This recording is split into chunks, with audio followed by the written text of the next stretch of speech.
underground as well. Slums surround the gateway to India's financial capital. But if a new runway is built to relieve the congestion, the slums will have to go. Up to 100,000 people may be forced to move, but as Laurence Lee reports, many are threatening to defy the bulldozers. Cities expand, and in all sorts of places people have to put up with inconveniences like noise pollution from aircraft. But surely few in the world get quite as good a view as this of the landing gear of a 767.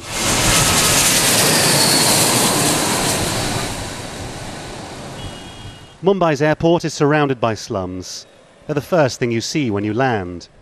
The airport was built for 100 planes a day, but now there are 640 and plans for 1,200.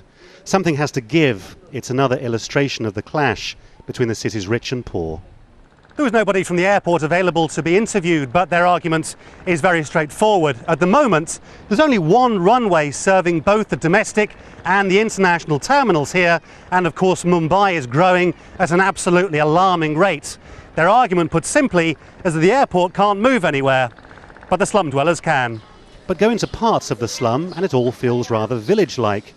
This place, with its colonial houses and bustling market, dates from the 1600s, and Indian Christians have been here since the turn of the 20th century. 1963.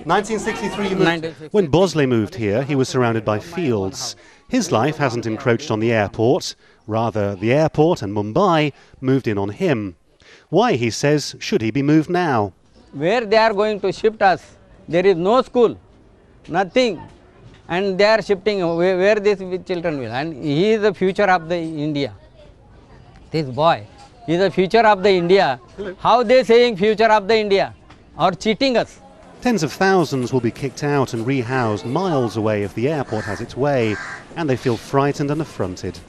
They may look voiceless, but these are literate people who've carved a life out of virtually nothing and are fed up with the assumption that they can be picked off by India's money men without any comeback. We are not against development of Mumbai airport, but airport should be developed in such a manner that nobody should be disturbed. Everybody, you should have a give and take policy. If you take away my land, you give me something good in return. If you give me peanuts, I cannot go anywhere. I become landless, I become homeless. So they're fighting fire with fire. Legal action is being planned against the demolition of the graveyard, church and convent school. Legal action too against the noise and night flights, which they say scar their lives. Some company is acquiring this airport and telling us that you are the encroachers. Then we will have to tell them what the law says. The law says no noise beyond 55 decibels after 10 p.m. So this airport should be closed after 10 p.m. Some of the land bought by the airport hasn't been earmarked for expansion at all, but rather sold off for hotels, and so the slums feel that they're being lied to about the need for a new runway on their land. The airport may have assumed that this would be easy, but it looks like the blowback hasn't even started yet. Laurence Lee, Al Jazeera in Mumbai. Quick look at the sports headlines now. Here's Jo. Thanks, Julie. Well, it's been a long time in coming, but Real Madrid have finally been crowned Spanish League champions. They pipped rivals Barcelona